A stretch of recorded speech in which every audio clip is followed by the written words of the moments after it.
மாணவர்கள் எவரும் போதைக்கு அடிமையாகாதீர்கள். அடிமையானவர்கள் மீண்டதாக சரித்திரமில்லை. எனவே உங்களையும் சமூகத்தையும் பாதுகாத்துக் கொள்ளுங்கள். உங்கள் நலன் கருதி கல்வி டிவி.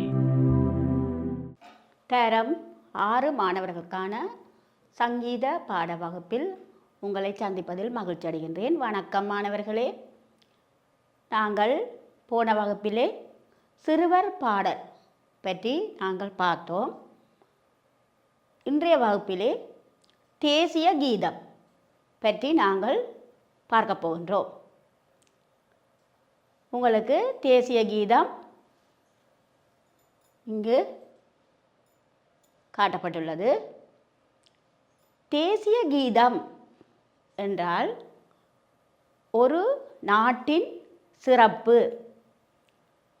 அந்த நாட்டினுடைய பெருமை, அந்த நாட்டினுடைய இயற்கை வளங்கள், இப்படியான பல எங்களுடைய நாட்டின் பெருமைகளை கூறும் விதமாக அமைந்ததுதான் தேசிய கீதம்.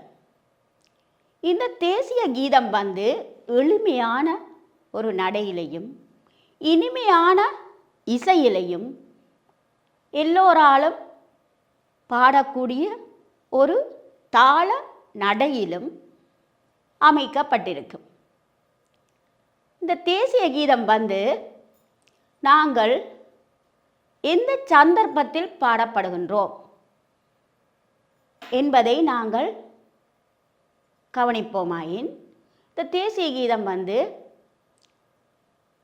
சுதந்திர தின விழா, பாடசாலைகளிலே பரிசளிப்பு விழா, விளையாட்டுப் போட்டிகள், இப்படியான பல நிகழ்வுகளிலே இந்த தேசிய கீதம் பாடப்படுகின்றது.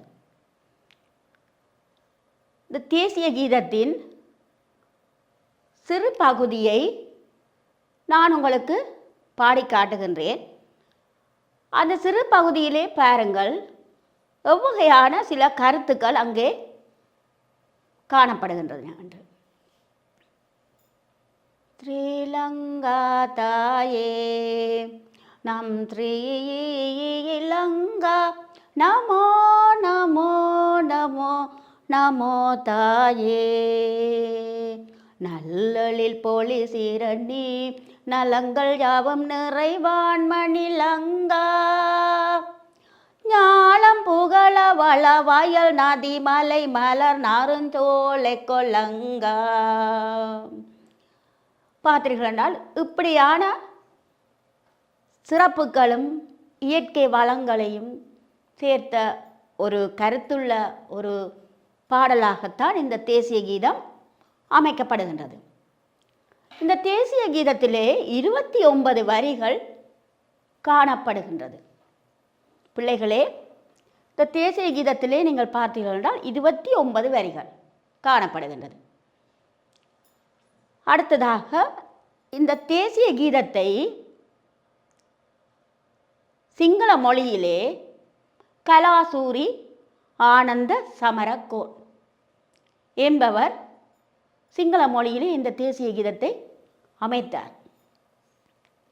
அதற்கு பிறகு இந்த சிங்கள மொழியில் இருந்த தேசிய கீதத்தை தமிழ் மொழிக்கு மொழிபெயர்த்தவர் முது தமிழ் புலவர் மூனா நல்லதம்பி அவர்கள் இந்த தேசிய கீதத்தை தமிழ் மொழியிலே மொழிபெயர்த்தார். பார்த்தீர்கள் என்று சொன்னால் இந்த தேசிய கீதம் என்ன ராகத்திலே அமைக்கப்பட்டிருக்கின்றது? ஹமீர் கல்யாணி ராகத்திலே அமைக்கப்பட்டிருக்கின்றது. அடுத்ததாக இந்த தேசிய கீதம் அமைந்த தாளம் ஏக தாளம், மிகவும் இலகுவான ஒரு தாளம். ஏகதாளம் ஒரே ஒரு அங்கத்தை மட்டும் எடுத்துக்கொள்ளும் தாளம் இந்த ஏகதாளம். இந்த ஏகதாளத்தின் அங்கம் லகு. இந்த ஏகதாளத்தை போடும் விதம் நாங்கள் தட்டி 3 விரல் எண்ணுகின்றோம். தட்டி 3 விரல் எண்ணுகின்றோம். பார்த்தீர்கள் என்று சொன்னால் இந்த ஏகதாளத்தினுடைய அட்சரம் 4 காணப்படுகின்றது. மாணவர்களே, நாங்கள் இப்போது இந்த தேசிய கீதத்திலே எவ்வகையான வினாக்கள் வரும் என்று பார்ப்போமானால், இந்த தேசிய கீதம் அமைந்த ராகம், அதற்கு விடையாக ஹமீர் கல்யாணி. அடுத்ததாக பார்த்தோமானால், இந்த தேசிய கீதம் அமைந்த தாளம் சதுஷ்ட ஏக தாளம். இந்த தேசிய கீதம் சிங்கள மொழியிலே ஜாரால் இயற்றப்பட்டது. இந்த கேள்விக்குரிய விடை கலாசூரி ஆனந்த சமரக்கோன். தேசிய கீதத்தை தமிழ் மொழியில் மொழிபெயர்த்தவர் முது தமிழ் புலவர் மூனா நல்லதம்பி. தேசிய கீதம் பாடப்படும் சந்தர்ப்பங்கள்: பாடசாலைகளில் விளையாட்டு போட்டி, பரிசளிப்பு விழா, இப்படியான சிறப்பான வைபவங்களிலே பாடப்படுகின்றது. சுதந்திர தின விழா, இப்படியான வைபவங்களிலே இந்த தேசிய கீதம் பாடப்படுகின்றது. அதாவது தேசிய கொடி ஏற்றப்படும் போது இந்த தேசிய கீதம் இசைக்கப்படும். தேசிய கீதம் இசைக்கப்படும் போது எவ்வாறு நிற்க வேண்டும்? இரு கைகளையும் நேராக விட்டு நிமிர்ந்து நிற்க வேண்டும். அதாவது இலங்கை மக்கள் ஒவ்வொருவரும் இந்த தேசிய கீதத்திற்கு மதிப்பு அளிக்கும் விதமாக இவ்வாறு தேசிய கீதம் பாடப்படும் போது நிற்க வேண்டும். நீங்கள் அநேகமாக சில அலுவலகங்களில், கச்சேரி, கொழும்பில் கல்வி அமைச்சு, அப்படி அநேகமான அலுவலகங்களில் நீங்கள் காணக்கூடியதாக இருக்கும். காலை 8 மணி வேலைத்தலங்களுக்கு, அந்த அலுவலகங்களுக்கு வந்து கொண்டிருக்கின்ற நேரம் 8 மணிக்கு சரியாக இந்த தேசிய கீதம் இசைக்கப்படும். அந்த அலுவலகங்களுக்கு வருகை தரும் அனைவரும் எவ்வாறு செயற்பாட்டில் இருக்கின்றனமோ அவ்வாறு அந்தந்த இடத்துல நிற்பினோம். ஆகவே பிள்ளைகளே, இந்த தேசிய கீதத்தின் பெருமை, சிறப்பு, இந்த தேசிய கீதம் பாடப்படும் சந்தர்ப்பம், இவை பற்றி நாங்கள் மிகவும்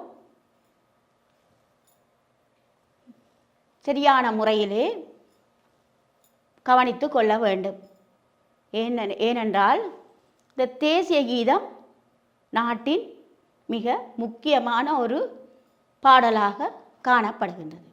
ஆகவே மாணவர்களே, நாங்கள் இன்று இந்த தேசிய கீதத்தினை நீங்கள் திரும்பவும் ஒரு முறை நீங்கள் பாடி பயிற்சி செய்து கொள்ளலாம். இந்த தேசிய கீதத்திற்கு நாங்கள் என்றும் மதிப்பளிக்க வேண்டும். நாங்கள் அடுத்ததாக தேசிய கீதத்திற்கு அடுத்ததாக நாங்கள் சங்கீதம் என்பதை பற்றி பார்க்க போகின்றோம். நீங்கள் அந்த சிறுவர் பாடலிலே பார்த்தனீர்கள், இசை பயில்வோம் சுருதி லயமுடனே. அதில் பார்த்த நீங்கள் கீதம், வாத்தியம், நிருத்தியம் என்ற அந்த பாடலிலே வந்தது. இப்போ அதைத்தான் நாங்கள் இன்று சங்கீதத்தை பற்றி எவ்வாறு அமைந்திருக்க போகின்றது என்பதை நாங்கள் பார்க்க போகின்றோம். சங்கீதம் என்று சொன்னால் காதிற்கு ஒரு இனிமையை தரக்கூடிய ஒரு கலை. அதுதான் சங்கீதம். இந்த கலையை வந்து சிரவண கலை, காந்தர்வ வேதம் என்றெல்லாம் நாங்கள் அழைக்கின்றோம். அடுத்ததாக லலித கலைகளிலே ஒரு மேன்மையான கலையாக இந்த சங்கீத கலை போற்றப்படுகின்றது. சங்கீதம் இந்த கலை வந்து ஒரு தெய்வீக சக்தி வாய்ந்த கலை. அதாவது தெய்வீக சக்தி என்று சொல்லிக்க நாங்கள் இறைவனை இசையாலே நாங்கள் பாடி துதிக்கின்றோம். இறைவனுடைய புகழை இசையாலே பாடுகின்றோம். அவ்வாறு அமைந்த இந்த கலை வந்து ஒரு தெய்வீக சக்தி வாய்ந்த கலை. இந்த கலை இசையினால ஒரு பல தேசத்து மக்களையும் ஒன்று சேர்க்கக்கூடிய சக்தி இந்த கலைக்கு இருக்கின்றது. இப்போ நாங்கள் பார்த்தோம் என்று சொன்னால் தெய்வீக சக்தி வாய்ந்த கலை. இந்த தெய்வீக சக்தி வாய்ந்த கலை என்று சொல்லும்போது நீங்கள் பார்த்தீர்கள் என்று சொன்னால் இந்த படத்தை பாருங்கள். இதிலே சிவனுடைய கையிலே உடுக்கு காணப்படுகின்றது. தெய்வீக சக்தி வாய்ந்த கலை என்பதை நாங்கள் காட்டுவதற்கு பார்த்தீர்கள் என்று சொன்னால், உதாரணமாக சிவனுடைய கையிலே உடுக்கு காணப்படுகின்றது. அடுத்ததாக நீங்கள் பார்த்தீர்கள் என்று சொன்னால் சரஸ்வதி, கல்விக்கு உரியவள் சரஸ்வதி. இன்று நாங்கள் வாணி விழா கொண்டாடி கொண்டு இருக்கின்றோம். ஆகவே கல்விக்கு உரியவள் சரஸ்வதி. சரஸ்வதியினுடைய கையிலே வீணை. இந்த வீணை வந்து ஒரு ராணி வாத்தியமாக போற்றப்படுகின்றது. இந்த கல்விக்குரிய சரஸ்வதியினுடைய கையிலே வீணை காணப்படுகின்றது. அடுத்ததாக பார்த்தீர்கள் என்று சொன்னால் கண்ணனுடைய கையிலே புல்லாங்குழல் காணப்படுகின்றது. இவற்றை பார்க்கும்போது உங்களுக்கு தெரியணும், இவை வந்து தெய்வீக சக்தி வாய்ந்த கலை. இறைவனுடைய கைகளிலே காணப்படுகின்றது வாத்தியங்கள். ஆகவே தெய்வீக சக்தி வாய்ந்த ஒரு கலையாக இந்த சங்கீத கலை போற்றப்படுகின்றது. அடுத்ததாக பார்த்தீர்களானால் இந்த கீதம், வாத்தியம், நிருத்தியம். முற்பட்ட காலத்தில் வந்து இந்த கீதம், வாத்தியம், நிருத்தியம் என்று சொல்லி 3 பிரிவாக இந்த கலைகள் காணப்பட்டன. கீதம் என்று சொன்னால் நாங்கள் வாயால பாடுகிற பாட்டு, அதாவது இசையுடன் சுருதி, தாளம் இவைகளை போட்டு நாங்கள் இசையுடன் பாடப்படும் பாடல் கீதம் என்று அழைக்கப்படுகின்றது. அடுத்து வாத்தியம். வாத்தியங்கள் என்று சொல்லும்போது வாத்தியங்களின் மூலம் இசைக்கப்படும் இசை, அவைதான் வாத்தியம். அடுத்ததாக நிருத்தியம். நிருத்தியம் என்று சொன்னால் நடனம். இந்த நடனக்கலையைத்தான் நாங்கள் நிருத்தியம் என்று சொல்லுகின்றோம். இந்த நிருத்திய கலை, இந்த 3 கலைகளும் முற்பட்ட காலத்திலே தனித்தனியாக இருந்தன. இந்த 3 கலைகளும் முற்பட்ட காலத்திலே தனித்தனியாக இருந்தன. அதற்கு அப்புறமாகத்தான் பிற்பட்ட காலத்தில் இந்த கீதமும் வாத்தியமும் சேர்ந்து சங்கீதம் என்று அழைக்கப்பட்டது. கீதமும் வாத்தியமும் சேர்ந்து சங்கீதம் என்று அழைக்கப்பட்டது. நிருத்திய கலை தனியாக இருக்கின்றது. அதாவது நடனக்கலை. கீதம், வாத்தியம். வாத்தியம் என்று சொல்லும்போது நீங்கள் பார்த்தீர்களானால் இவற்றை பாருங்கள். இதில் வாத்தியங்கள் காட்டப்படுகின்றது. மிருதங்கம், அடுத்தது வீணை, இவைகளெல்லாம் வாத்தியங்கள். நாதஸ்வரம், புல்லாங்குழல், தாளம், கெஞ்சிரா தாளம். அப்போ தாளம் இப்படியான வாத்தியங்கள், இவைகளைத்தான் நாங்கள் வாத்தியங்கள் என்று சொல்லுகின்றோம்.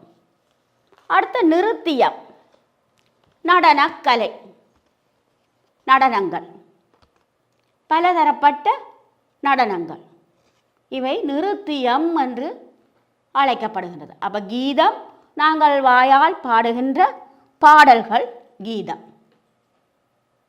அடுத்ததாக வாத்தியங்கள், அடுத்தது நடனக்கலை, நிருத்தியம், நிருத்திய கலை. முற்பட்ட காலத்தில் 3 பிரிவாக இருந்த கலைகள் பிற்பட்ட காலத்தில் 2 பிரிவாக சங்கீதம், அதாவது கீதமும் வாத்தியமும் சேர்ந்த சங்கீதம், நிருத்திய கலை தனியாக இருந்தது. இப்படியான இந்த கலைகள், அதாவது இந்த சங்கீத கலையை நாங்கள் பயிலுவதனால் நல்ல பண்புகள் ஏற்படுகின்றது.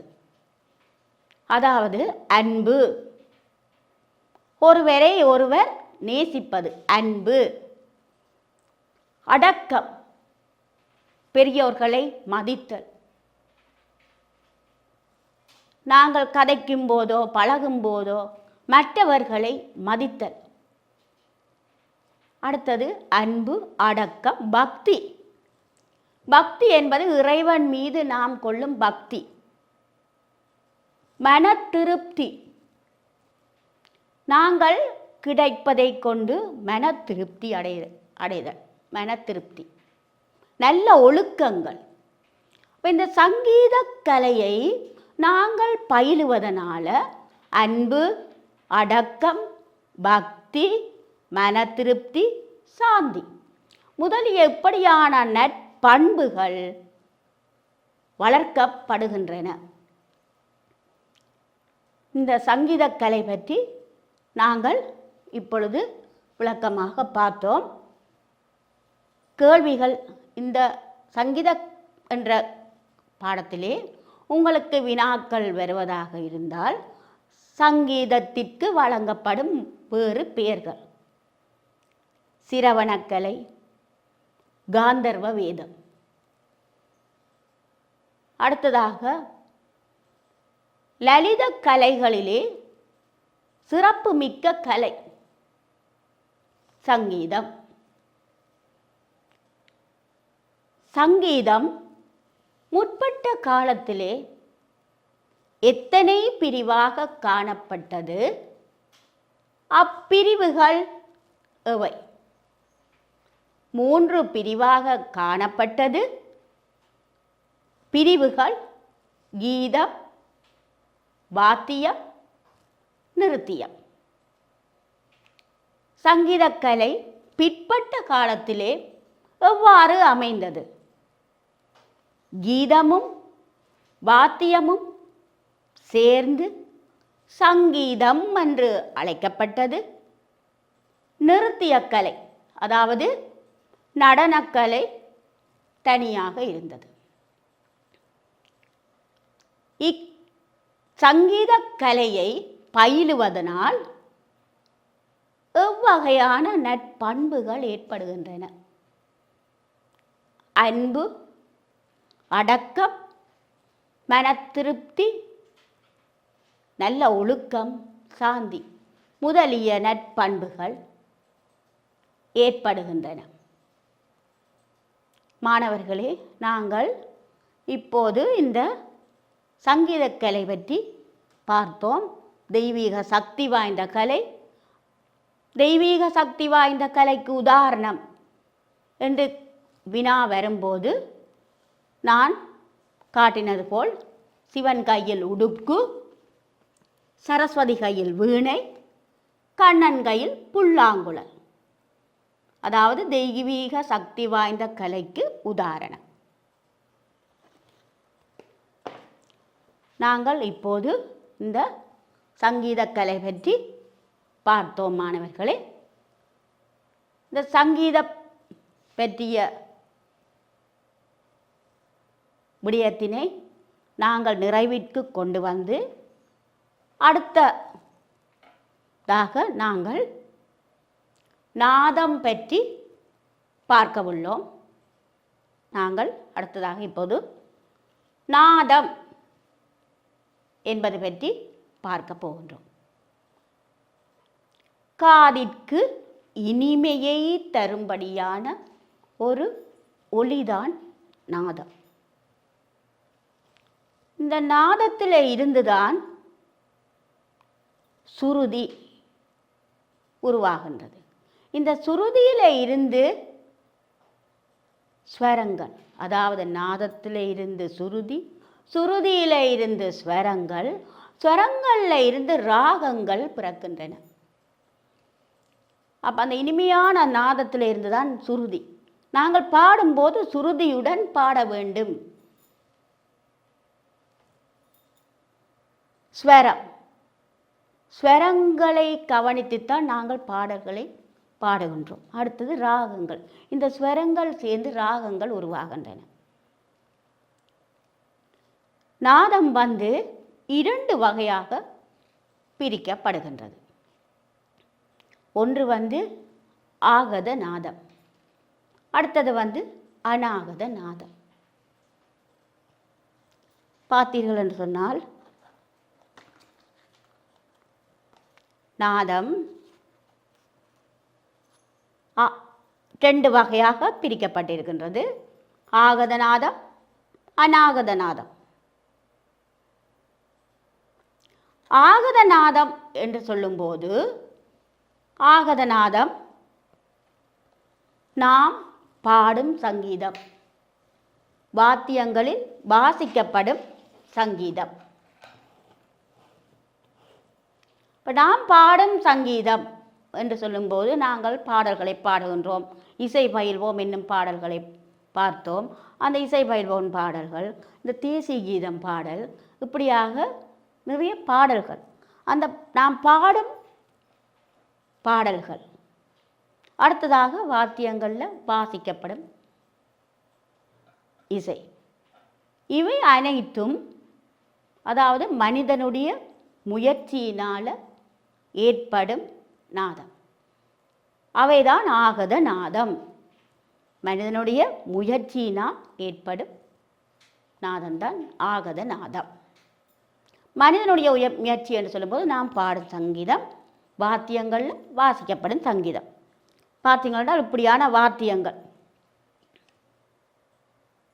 நான் முதல் ஒரு பாடத்திலே பார்த்தோம். இப்படியான இதில் இருப்பதெல்லாம் தாள வாத்தியங்கள். அப்போ இப்படியான வாத்தியங்களில் எழுப்பப்படுற சங்கீதம் எல்லாம் வந்து ஆகத நாதம். வீணை, வயலின், புல்லாங்குழல், நாதஸ்வரம், இப்படியான வாத்தியங்களில் இசைக்கப்படுற சங்கீதம் எல்லாம் ஆகத நாதம். அடுத்ததாக பார்த்தோம் என்று சொன்னால் அநாகத நாதம். அதாவது மனிதனுடைய முயற்சி இன்றி இயற்கையாகவே கேட்கப்படும் நாதம் அநாகத நாதம். மனிதனுடைய முயற்சி இன்றி இயற்கையாகவே கேட்கப்படும் நாதம் அநாகத நாதம். இந்த நாதத்தை வந்து கேட்டு உணர்ந்தவர் ஸ்ரீ தியாகராஜ சுவாமிகள். அவர்தான் இந்த நாதத்தை கேட்டு உணர்ந்தார். தியாகராஜ சுவாமிகள் வந்து இதில் 3 பேர் இருக்கணும். அதில் நடுவில் இருப்பவர் தான் தியாகராஜ சுவாமிகள். இந்த நடுவில் இருப்பவர் தான் தியாகராஜ சுவாமிகள். இந்த அநாகத நாதத்தை கேட்டு உணர்ந்தவர்.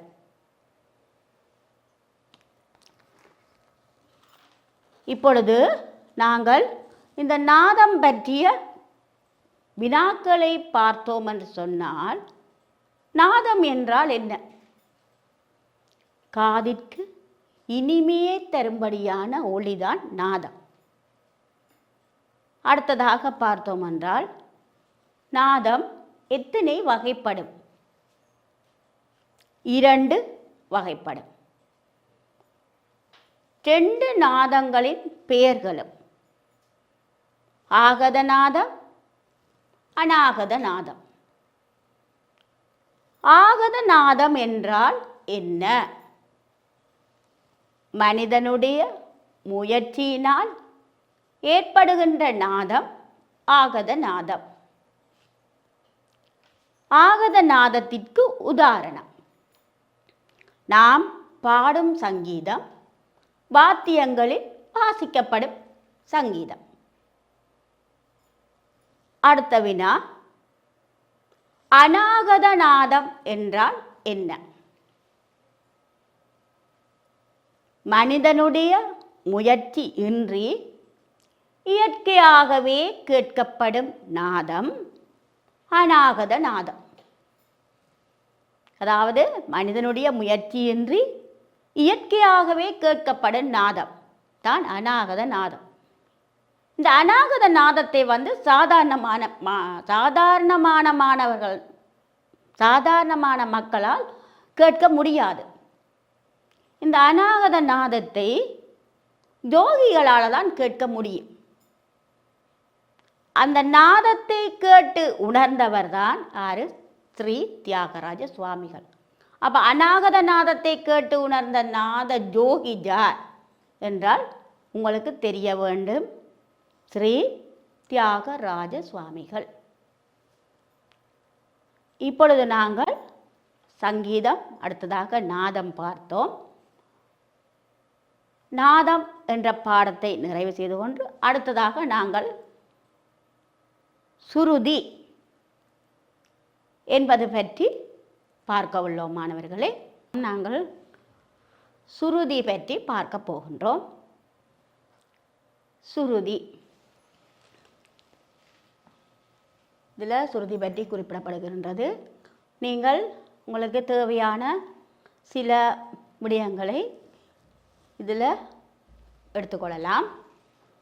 சுருதி என்று சொன்னால் கேள்வி என்று அழைக்கப்படும். அதாவது நாங்கள் இந்த சுருதியை காதால கேட்டு பாடுகின்றோம்.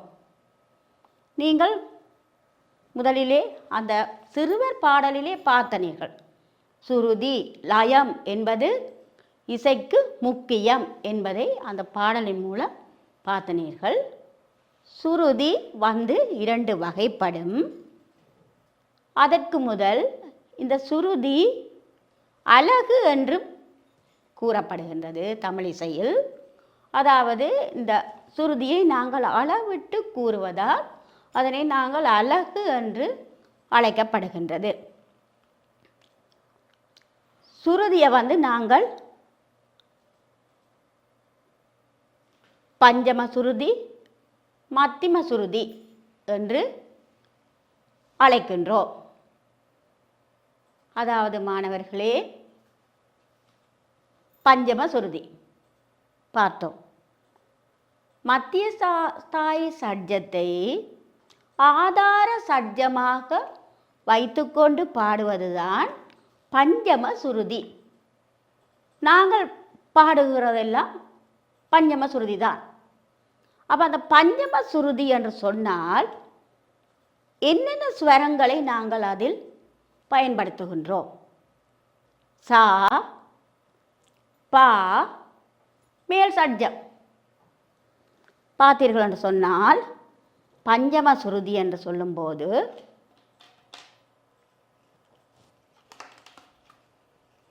சா.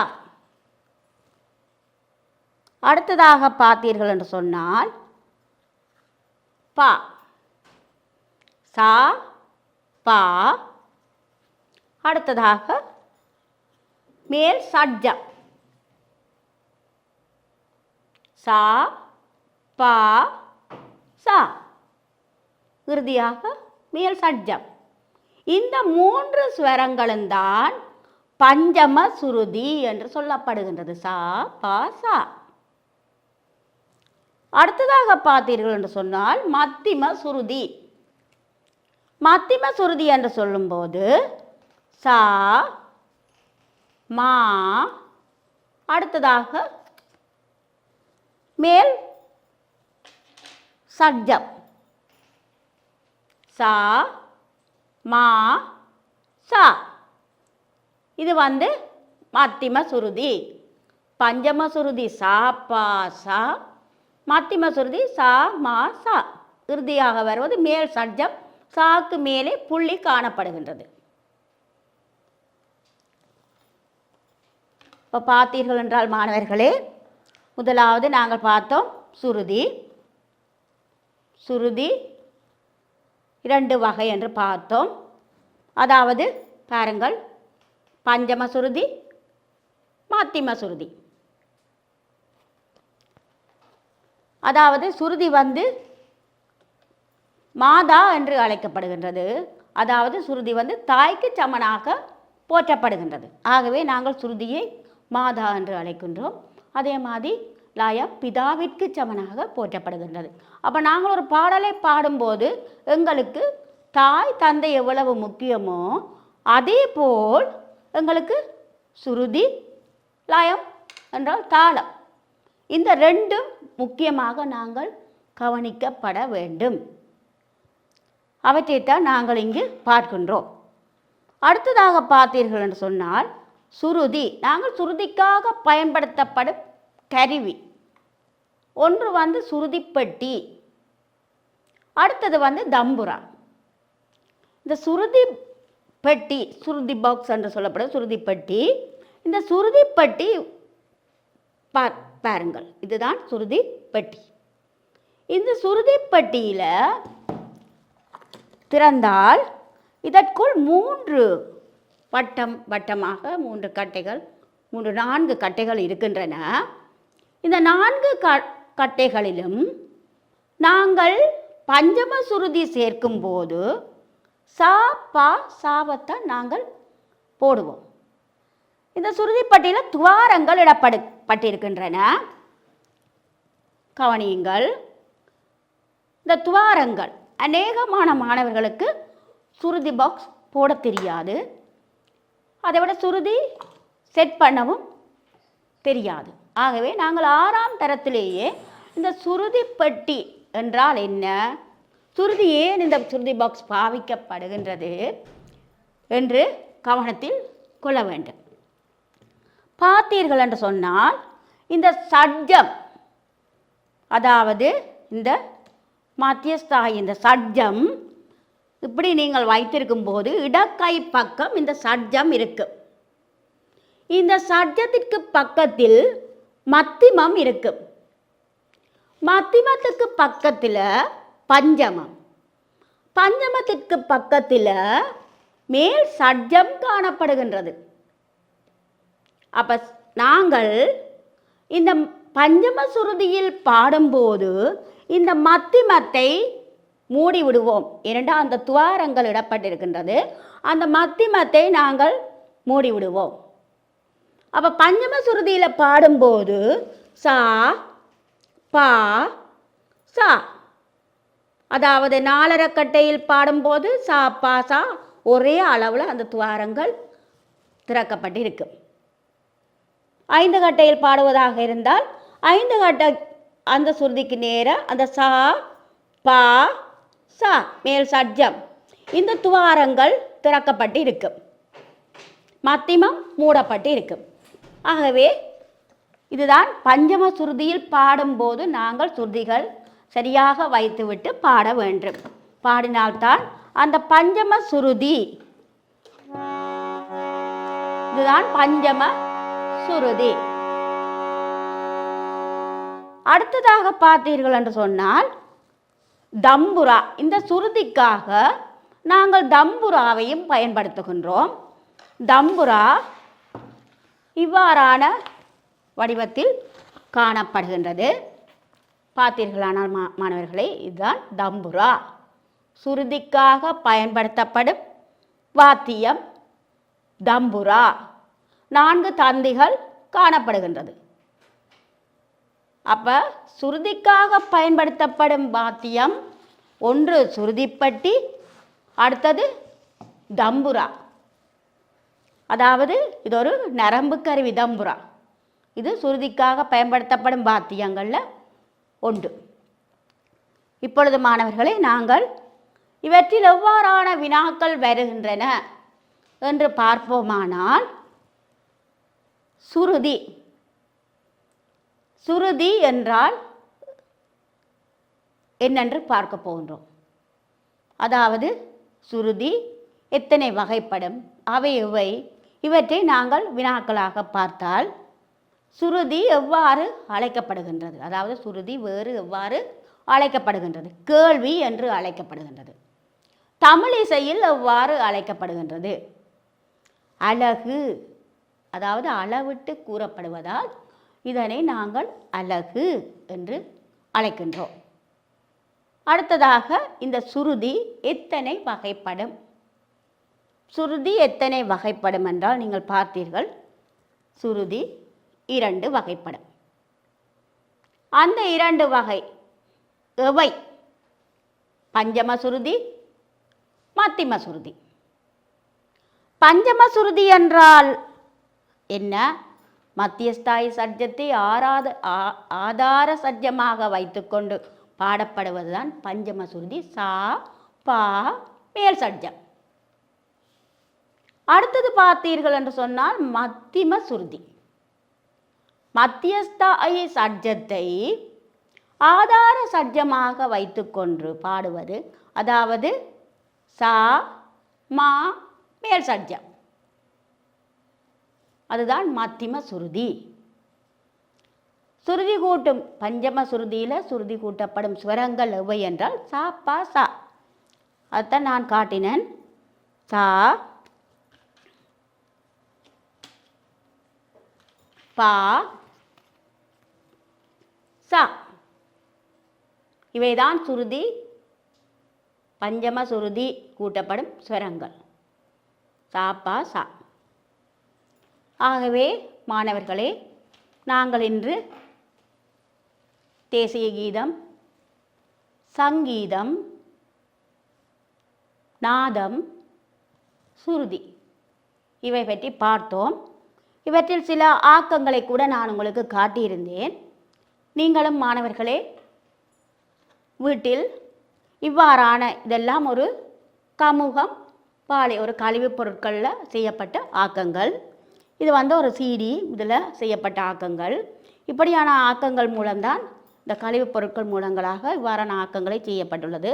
நீங்களும் மாணவர்களே வீட்டில் இவ்வாறான பொருட்களை சேகரித்து நீங்கள் பாடங்கள் முடிந்த பிற்பாடு இவ்வாறான ஆக்கங்களை செய்யும்போது நீங்கள் வீட்டிலும் உங்களுடைய அறைகளில் கல்விக்கன்று அறைகள் இருந்தால் அதில் இந்த காட்சிப்படுத்தி வைத்திருக்கலாம். அல்லது நீங்கள் பாடசாலைகளில் கூட இப்படியான பொருட்களை நீங்கள் செய்து கொண்டு போய் உங்கள் சங்கீத வகுப்பறையில் காட்சிப்படுத்தினால் உங்களுக்கு ஆக்கத்திறன் வளர்ச்சியும் கூடுதலாக இருக்கும். ஏனென்றால் நாங்கள் கொப்பிகளில் எழுதி போட்டு புத்தகங்களை பார்த்து படிப்பதனால கூட எங்களுக்கு ஆக்கத்திறன் வளர்ச்சி குறைவடைந்து கொண்டு போகும். ஆகவே மாணவர்களை நீங்கள் ஒவ்வொரு பாடத்திலையும் இப்படியான சில ஆக்கத்திறன் வேலைப்பாடுகளை செய்தீர்கள்னால் மிகவும் அழகாகவும் இருக்கும்.